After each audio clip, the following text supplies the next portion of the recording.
Can a company become so powerful that it can completely destroy an entire country, poison its land, its farms, its drinking water, turning everything into toxic waste? It deliberately causes thousands, in fact millions, of people to suffer from cancer, and then it rises to such power that it crushes every voice raised against it with brute force, even if it means using the military. A company that is backed by some of the most influential royal families in the world, and then by using money and media propaganda, it covers up all of its crimes. Because if the truth about what this company has done were ever revealed, it would shake the entire world. But now the time has come to expose this story. In today's video, we're going to share with you the story of a company that risked the lives of millions of people just to increase its profits. This story begins in the 19th century. In 1833, there was a prominent businessman in London named Samuel. Samuel was in the import-export business of seashells. After Samuel passed away in 1870, his entire business came under the control of his two sons. The elder son, Marcus, began exporting kerosene, commonly known as lamp oil. Now, during that time, oil was transported in barrels through ships. The problem was that those barrels would often leak, and large quantities of oil would be wasted. To solve this issue, Marcus designed oil tankers, so that oil could be directly pumped into large holding tanks at seaports. And in 1892, for the first time ever, Marcus's tankers crossed the Suez Canal, delivering oil to Asian markets like Thailand and Indonesia, which were under British control at that time. This was the first time in history that the oil supply chains of Asia and Europe were connected through the sea. This single trip revealed a massive business opportunity to Marcus. At that time, there was only one other company supplying oil, and that was Standard Oil, owned by the powerful Rockefeller family. However,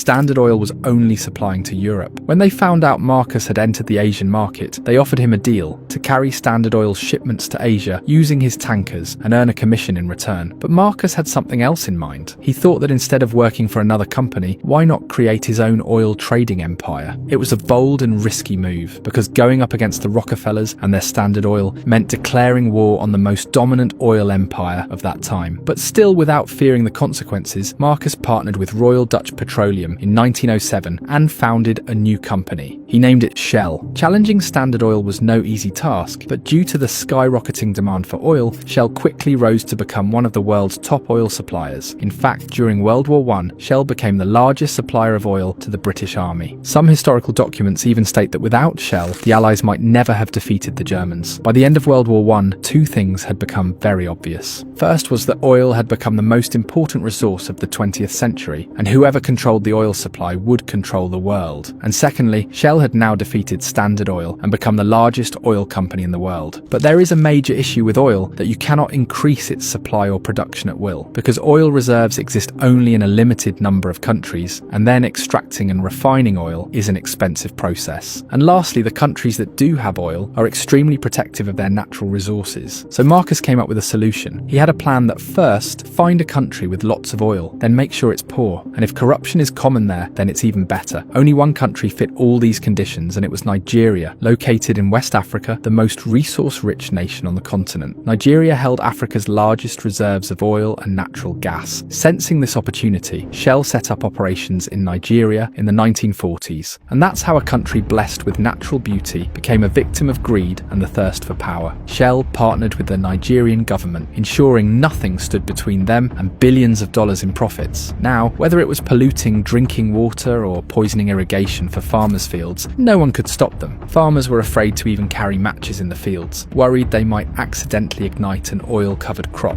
In some rivers there was more oil than water. Farmers had to swim through the oil to get to their fields. Entire canals turned black from contamination, and when people would turn on their taps, crude oil would flow out instead of water. Cancer started spreading among the population. Such diseases and illnesses began to surface, which no one had ever even heard of before. Fertile fields turned barren. Eventually the people had no choice but to protest against Shell, but when the government is your partner, protests don't matter. In 1990, during one such protest against Shell, the Nigerian army was called in. Unarmed civilians were shot. Grenades were thrown into crowds. 80 people were killed, and 600 homes were burned to the ground. Their only crime was to raise their voice against a company that had poisoned their water and land. A company responsible for the deaths of their children from cancer. Shell remained completely unaffected by the tragedy. In fact, just 3 years years later, in 1993, another protest broke out, this time against a newly built oil pipeline. At Shell's request, the Nigerian army once again opened fire on civilians. One person was killed and 11 others were injured. Now you may be wondering that how could the Nigerian military fire on its own people just for a foreign company? The answer would send chills down your spine. Shell wasn't just funding the Nigerian government, it was also paying off Nigerian army generals, providing them with heavy funding. And not only that, Shell gifted the Nigerian army state-of-the-art guns, ships, and even helicopters. When everyone has a common interest, protesters no longer matter. Shell silenced everyone with money. Everything was under Shell's control, except for one man. His name was Ken Saro-Wiwa. Ken was a writer and environmental activist. He began a powerful movement against Shell. From press conferences to schools, colleges, universities, and even hospitals, Ken spread awareness everywhere that Shell was destroying their lives. A growing crowd began to gather around Ken. He had one clear mission: to drive Shell out of Nigeria. Shell tried multiple times to negotiate with Ken, even tried to buy him off, but they failed. Now that Ken had a massive following, taking direct action against him became risky. So Ken and his supporters began disrupting Shell's operations. Trucks transporting oil were stopped on the roads. Engineers working at Shell's plants were threatened, and many fled the country. For the first time in history, Shell's operations were being impacted. The company was shaken. One man had become their biggest obstacle. Removing him required a very smart plan. Shell officials sat down with Nigerian intelligence officers, and together they crafted a plot to eliminate Ken. 4 weeks later, 4 local chiefs from Ken's village were brutally murdered. Ken and his associates were falsely blamed, even though Ken wasn't even in the village that day. Bribed villagers were brought in to give false testimonies, and just a year later, in 1995, Ken Saro-Wiwa and his 9 companions were sentenced to death by hanging. The message was crystal clear: anyone who stands against Shell will meet this fate. The families of these 9 men filed a case against Shell in the Netherlands, and after 22 years, in 2017, Shell was held partially responsible for this tragedy, despite 5 people later confessing that they had given false statements under Shell's influence. Shell was fined a mere $15 million.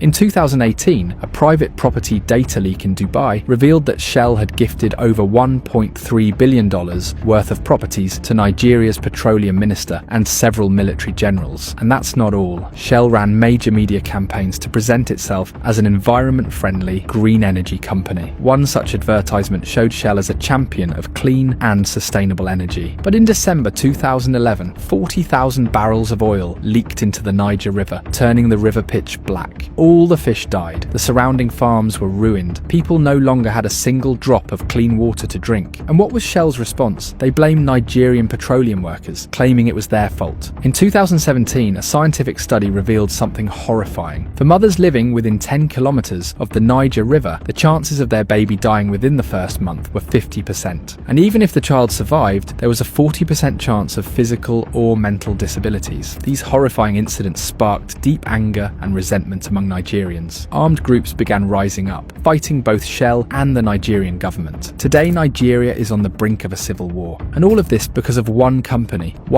driven by greed and selfishness, has devastated an entire country. It's terrifying to even think how far humans will go for money and power, how the life, wealth, and dignity of others mean nothing to them. But this is just the beginning. There are many more dark secrets we're going to uncover in upcoming videos, crimes and criminals. Whose stories must be told to the world? Tell us in the comments what you think about this topic. If you found today's video informative, don't forget to like it and subscribe to the channel. We'll see you in the next video with another powerful story.